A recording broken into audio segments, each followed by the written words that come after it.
Good morning, everybody.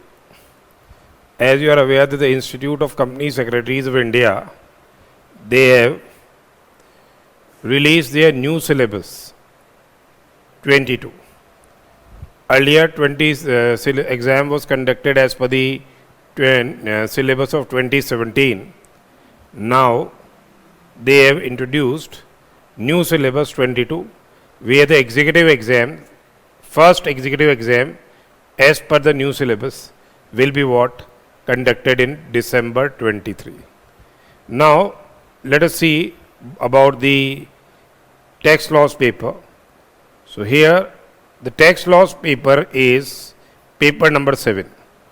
It is paper number 7, tax laws and practice. It is paper 7. Here direct taxes, that is what? Income tax. This is 60 marks. Direct taxes, that is income tax, is 60 marks. Indirect taxes, GST and customs. GST and customs is 40 marks paper. GST and customs is 40 marks paper. Now relating to the paper pattern,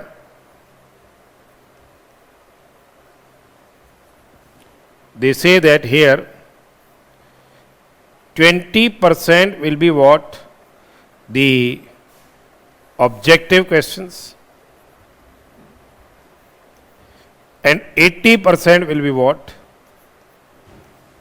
80% will be descriptive. Earlier in the old syllabus, now we'll be saying it's old syllabus. This was paper 4. This was paper 4, and 100 marks objective it was. No descriptive, 100 marks was objective. MCQ based questions were there. They were MCQ based questions. Now the paper pattern has basically changed. 80% will be what? Descriptive in nature. Let us see what is the this syllabus. If you are already getting an exemption in the old syllabus in paper 4, reciprocal exemption has been provided for the students who will be appearing in this. So the first examination will be held in December 23, which we are now discussing the same, and for professional level it will be held in say June 24. It is December 23, the students will be appearing, for those students who are appearing in the new syllabus. And paper 7 is basically tax laws and practice here. And let us see what are the contents of this particular paper.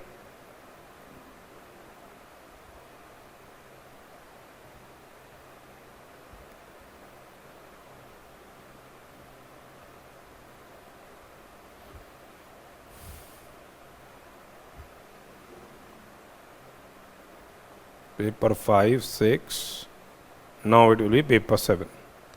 Paper 7 group 2, basically they want to, level of knowledge is working knowledge, to provide working knowledge on practical applications. Issue is now on practical, focus is on say practical applications of direct tax laws, and to provide what? Conceptual knowledge to the indirect tax laws. Now here direct tax portion is 60 marks portion. So basically it is the introduction aspects. We will be discussing what is the difference between a direct tax and an indirect tax. Say direct tax is a personal tax. Indirect tax, where the tax incidence passes on to the person who ultimately consumes the goods or services. Then basic concepts of taxation will be the first chapter, where we will be discussing the charging section, the definitions, heads of income, basic introduction about the heads of income, how you will be computing the income, how you will be computing the tax liability, that will be discussed by us. Then we will be going with the heads of the income. As you are aware, income is divided here in 5 different heads. Number 1 is say salary, number 2 is house property, then we are having profits and gains of business and profession, capital gains, income from other sources. 5 heads of income are there. Then Then we are having clubbing of income, losses set off and carry forward. These are all going section wise. So we'll be discussing the same. So that is section 15 to 17. That is basically salary head of income. Most of the persons who are employees in the organizations, they are earning the income, that is salary. Then we are having house property, that is 22 to 27. Then PGBP, sections 28 to 44 dB. This is the most important head, and say largest head of income is there. Then capital gains is 45 to 55A. Then we are having, say, income from other sources 56 to 59. Then clubbing provisions are there 60 to 65.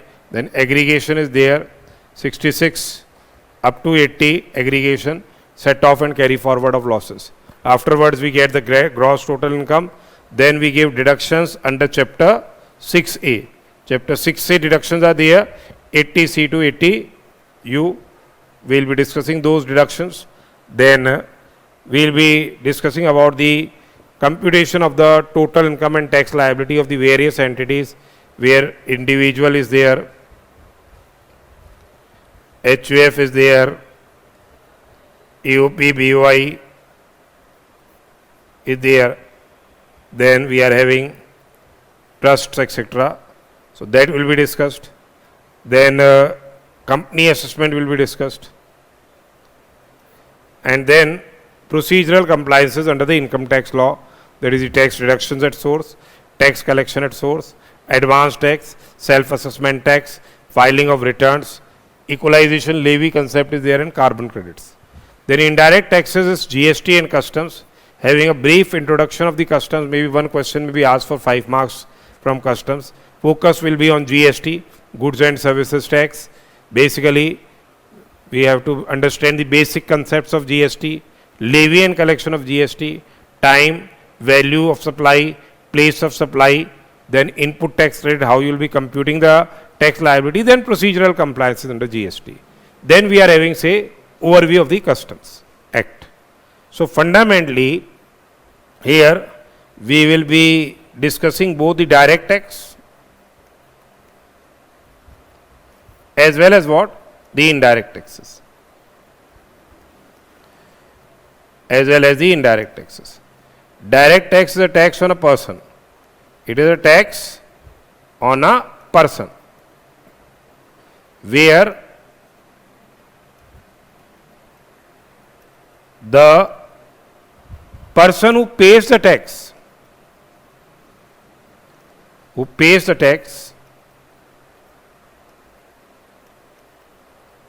has to bear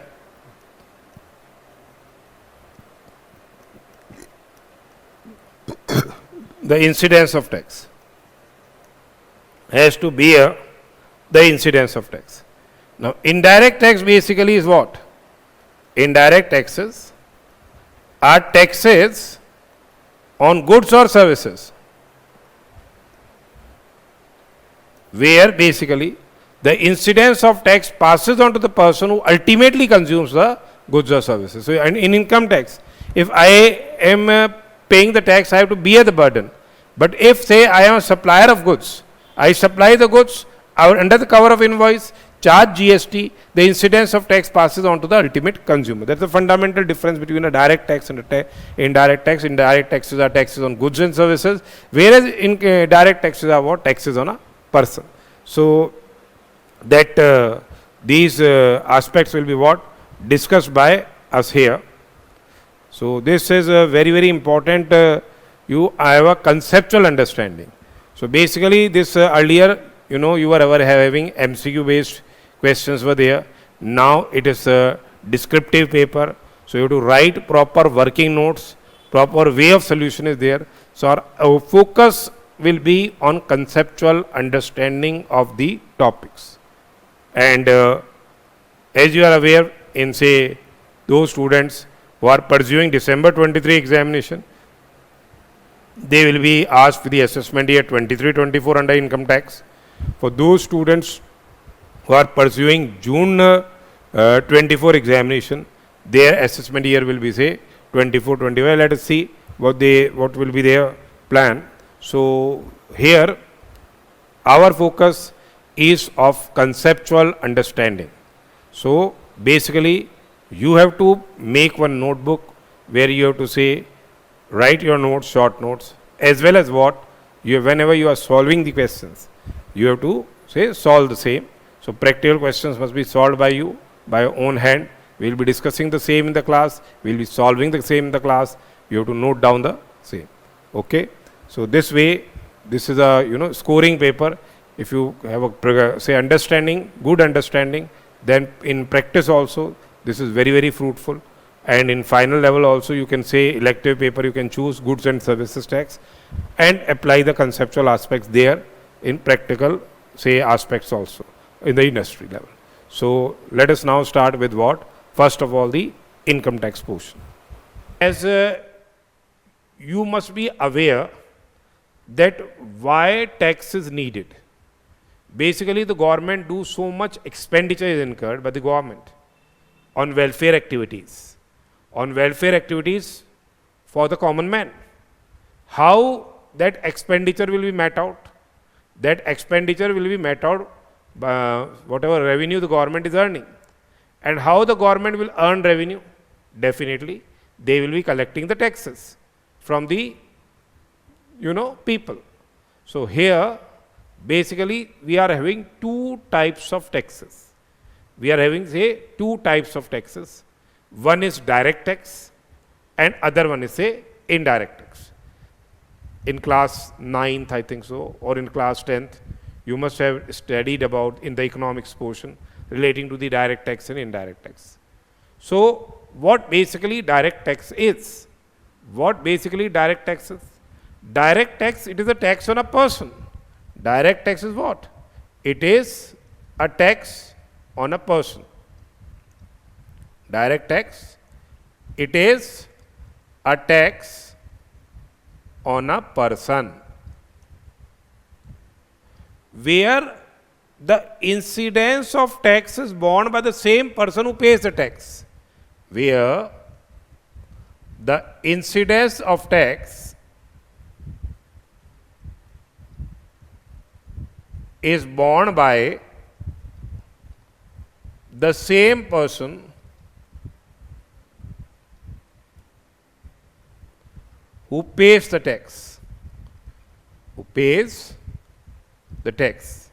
So fundamentally, say if I am earning income, I have to pay income tax and the tax will be borne by me. The tax will be borne by me. I cannot pass on the incidence of tax to any other person. So basically direct taxes are those taxes which is levied on the income or wealth of a person, and the incidence of tax is borne by the same person who pays the tax. Indirect taxes, they are basically tax on goods or services. Indirect tax is not a tax on a person. Indirect tax is tax on goods or services, and where the incidence of tax,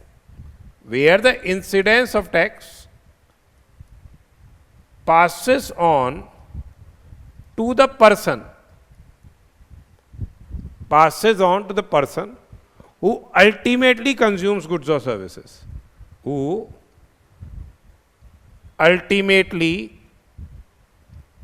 consumes goods or services.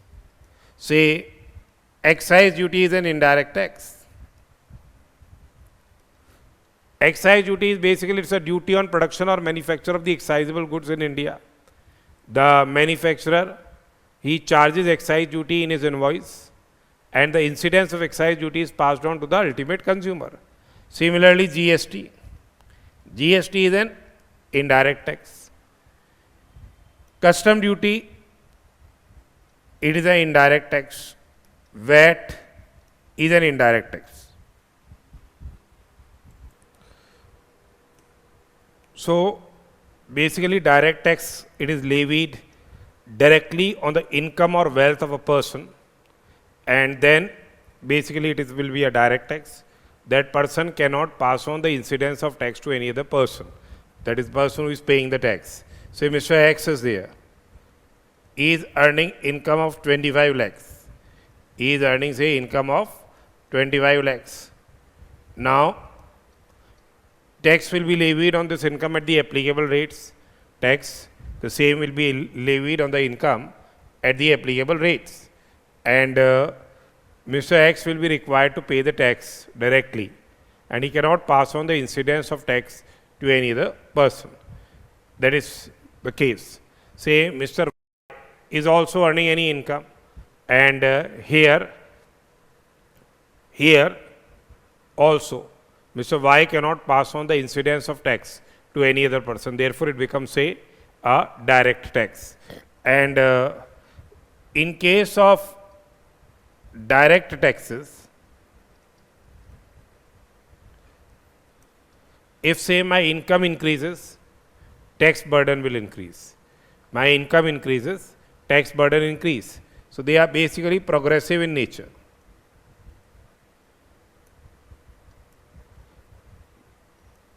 Indirect taxes are taxes on goods and services. Now here, in case of indirect taxes, every person has to bear the same incidence of tax. Here, every person has to bear the same incidence of tax irrespective of the earnings.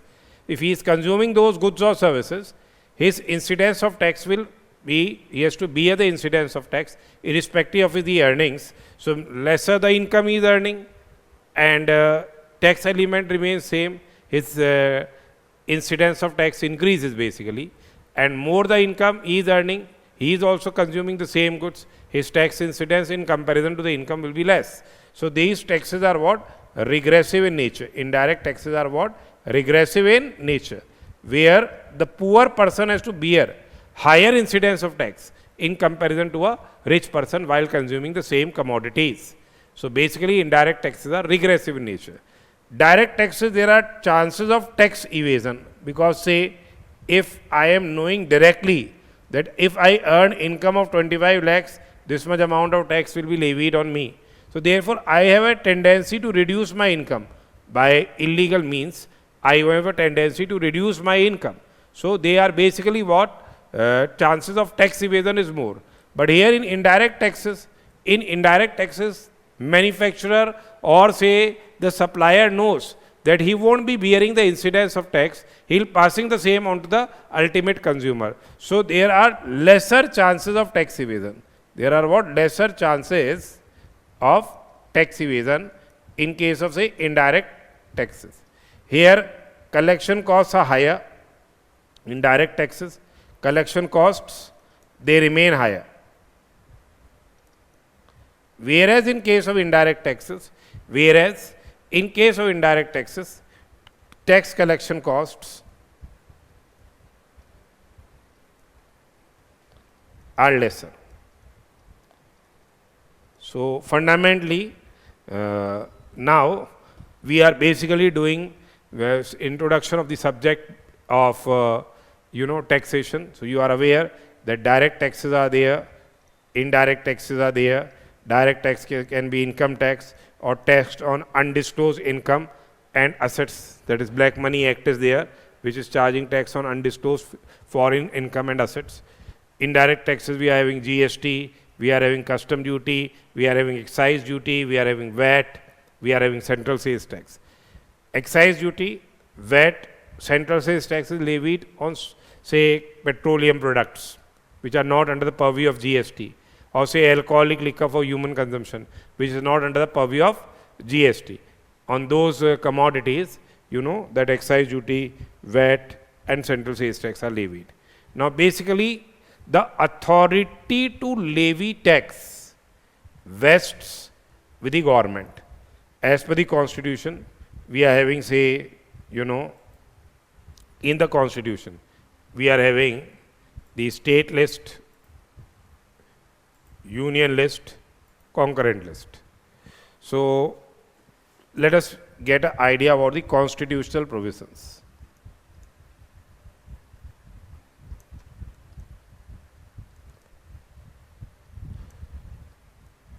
constitutional provisions before starting with the income tax. Now, what Article 265 of the Constitution states? Article 265 of the Constitution states that no tax can be levied,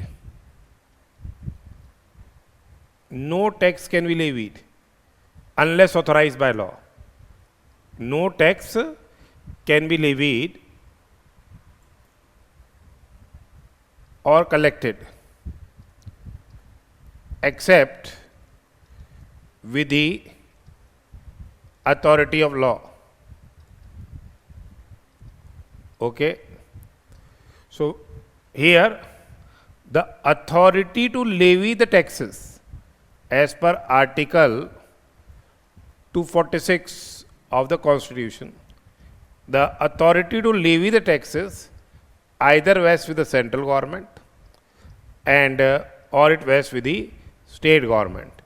And as per 7th schedule, there is a complete delineation of the powers to levy, to make the laws. There is a complete delineation of the powers. Central government has the power to make the laws with respect to the subject matters listed in union list, and state government has the power to make the laws in relation to subject matters which have been listed in the state list. Central government has a power to make the laws with respect to the subject matter listed in the union list, and state government has the power to make the laws with respect to subject matters which have been listed in the state list. Okay, there is a complete delineation of the powers. Now, relating to income tax, relating to what? Income tax. This income tax subject matter, it is contained in entry 82 of union list. So here, who has a power to make the laws? Definitely central government will have a power to make the laws.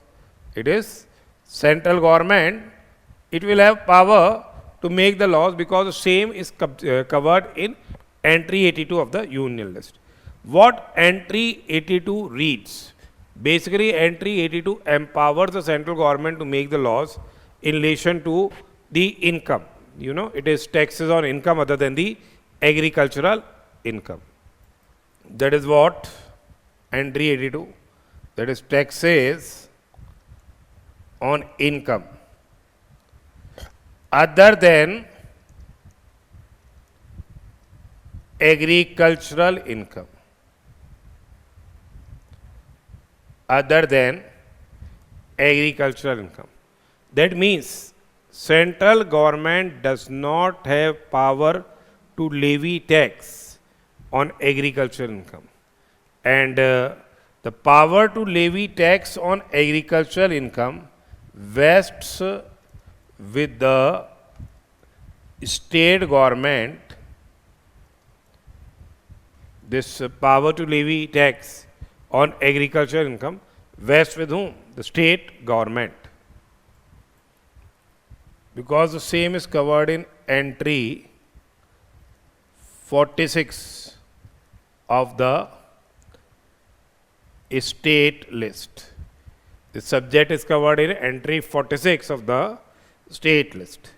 So basically the power to levy tax vests with the central government.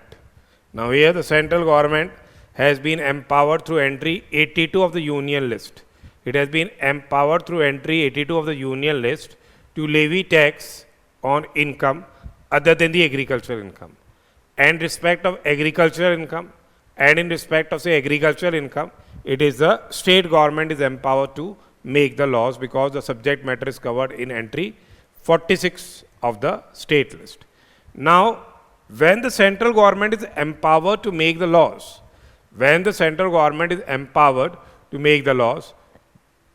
it has framed which enactments? Number one is the Income Tax Act 1961. It is what? The Income Tax Act 1961. Besides, for procedural compliances, we have income tax rules 1962. We have what? Income tax rules 1962. We are having regular course amendments are made for every year through Annual Finance Act. Circulars are issued by the Central Board of Direct Taxes for proper administration of the Act. Circulars are issued. Beside this, we are having legal decisions of the courts. So fundamentally, say this is Income Tax Act. This is the basic enactment. This is what? The basic enactment for levy of tax. This is enactment is there. I don't, you are not required to read the entire enactment. Basic thing is that just I am showing you this much voluminous is the Income Tax Act. Okay. Now let us start with the the body of the income tax. This body of the income tax law. So first is the Income Tax Act. It is the basic enactment in which statutory provisions are there, how the charge will be there of the income tax. So charge of income tax basically is governed by the Income Tax Act 1961, and the same came into force with effect from 1st April 1962. This Income Tax Act extends to whole of India. This Income Tax Act extends to whole of India, including the state of, say, Jammu and Kashmir. Now it's a union territory of Jammu and Kashmir. And it contains the provisions, how you will be determining the taxable income, how you will be determining the tax liability, how you will be furnishing your returns with the department, then how the department will be making the assessment. In case if you are not satisfied with the assessment framed by the department, you can go and file in appeals to the appellate authority. And in case if you do not comply with the provisions of the income tax law, they can levy penalties and prosecution proceedings can be launched.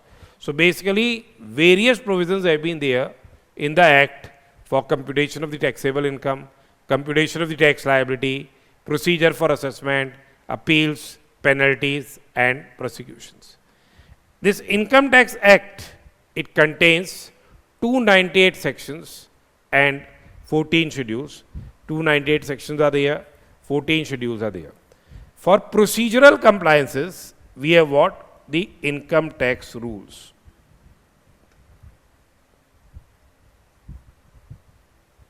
We are having income tax rules. Now here, section 295 of the Income Tax Act, section 295 of the Income Tax Act empowers the highest administrative authority, that is the Central Board of Direct Taxes. What is CBDT? It is Central Board of Direct Taxes to make the rules. Now in the enactment, in the Income Tax Act,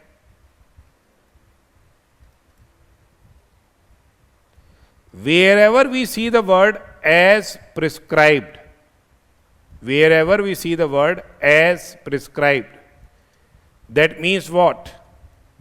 Income tax rules have been framed, or the same will be framed. So these rules are made by Central Board of Direct Taxes and they are notified by way of notification in the official gazette. Basically, they are dealing with the procedural compliances. So they are, these rules are notified by way of notification in the official gazette.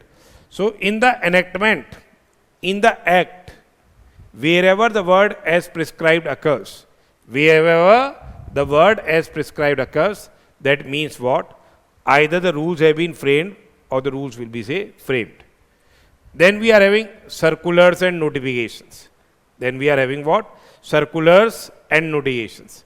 So basically, section 119 of the Income Tax Act empowers the Central Board of Direct Taxes, that is the CBDT, that issue orders, instructions and directions for the proper administration of the Act.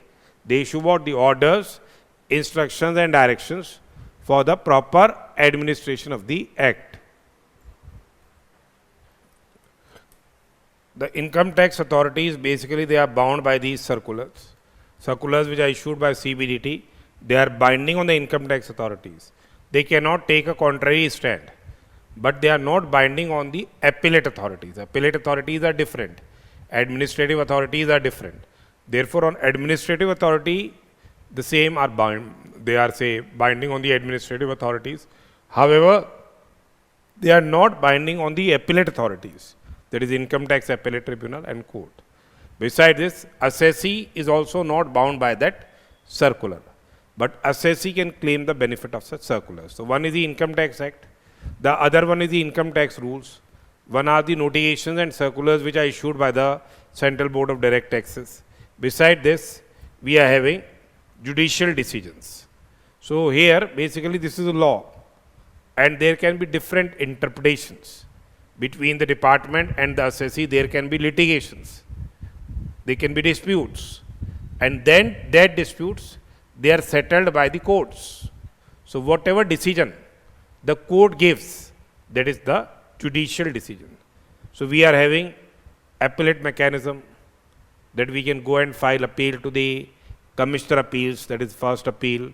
Then we can go and file appeal to the Income Tax Appellate Tribunal, that is the second appellate authority. Then we can go to High Court and Supreme Court. So, in case if Supreme Court gives any decision, these precedents are what? Decision. Or in any case, if any Supreme Court gives decision, the same are binding on all the courts. They are binding on all the courts, appellate tribunals, income tax authorities, and on all the assessees. They are binding on all the courts, appellate tribunal, income tax authorities, and all assessees. And where, say, if there are two judgments of Supreme Court, two judgments of Supreme Court are there, and they are contradictory. They are not, same view. They are contradictory in nature. In that particular circumstance, larger bench judgment will prevail over the smaller bench. We are having one judgment of 3-judge bench. We are having one judgment of 2-judge bench. So, 3-judge bench judgment prevails over the 2-judge bench judgment. The larger bench judgment prevails over the smaller one. Then where the benches have equal number of judges, where benches have equal number of judges and they have given contradictory decision, they have given, say, contradictory decision, then the later decision will prevail. In that case, the later decision will prevail. Besides this, High Court precedents, they are binding on the tribunal, income tax authorities, and the assessees falling under its jurisdiction. So, High Court's precedents, they are, say, binding on the tribunal, income tax authorities, and the assessees falling under this jurisdiction. Besides this, every year budget is given by the Parliament.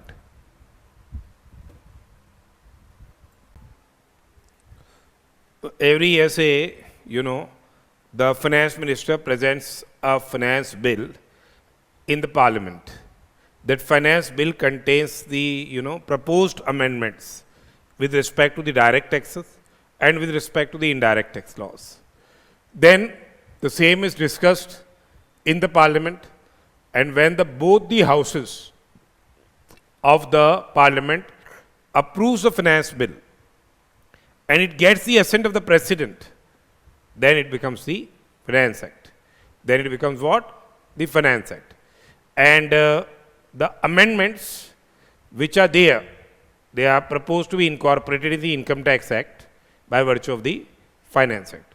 So, basically what Finance Act is, here we will be having, say, Finance Act,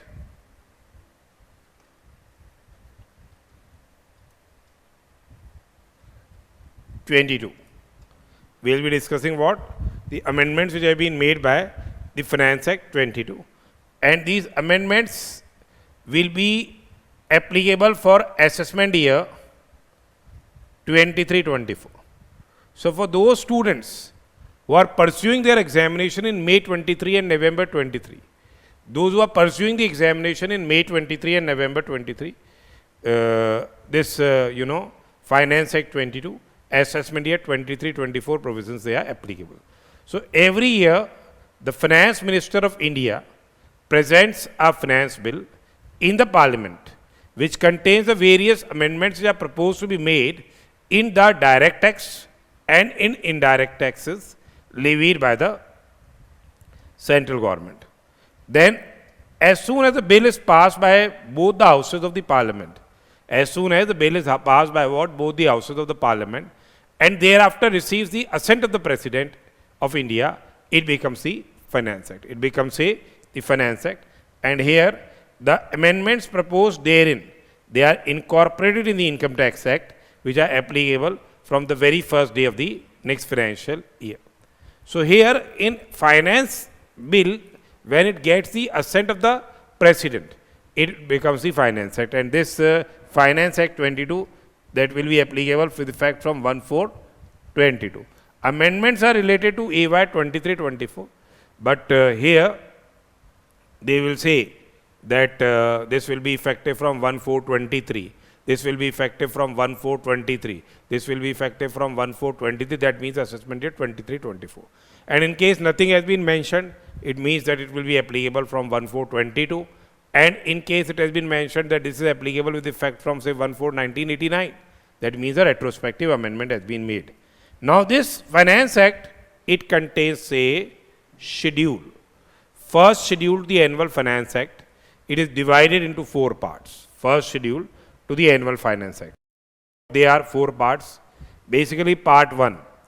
Part 1 of Finance Act 22. Part 1 of Finance Act 22. It specifies the rates at which income tax is to be levied or income chargeable to tax for AY 22-23. It specifies the rates at which say income tax is levied or income chargeable to tax for AY say 22-23. Then part 2, basically it lays down the rate at which tax is to be deducted at source. Rate at which tax is to be deducted at source for financial year 22-23.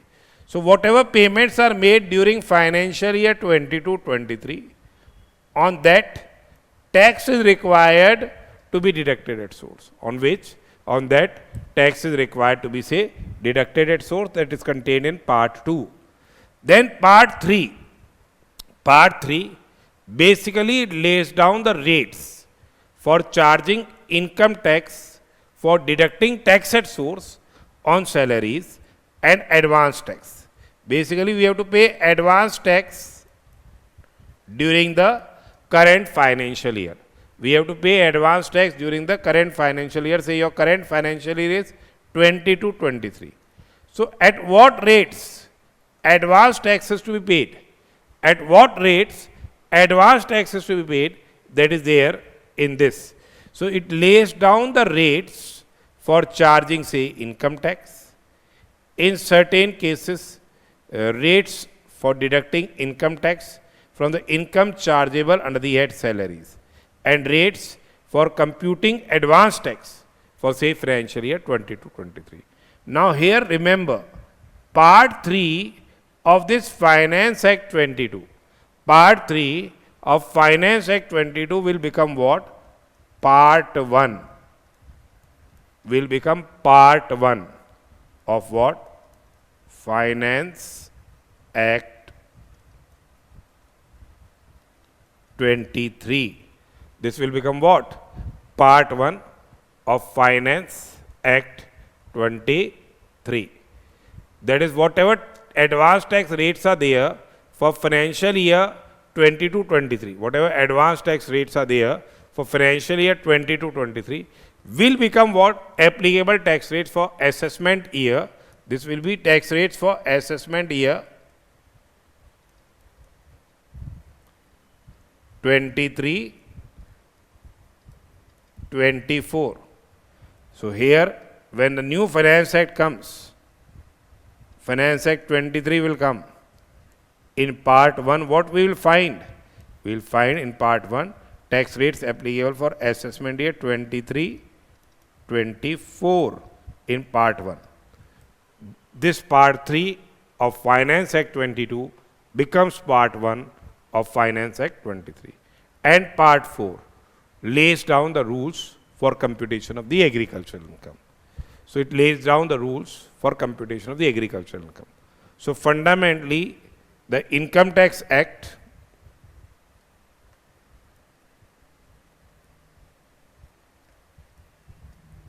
income tax rules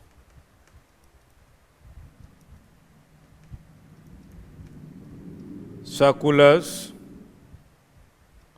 and notifications, Annual Finance Act,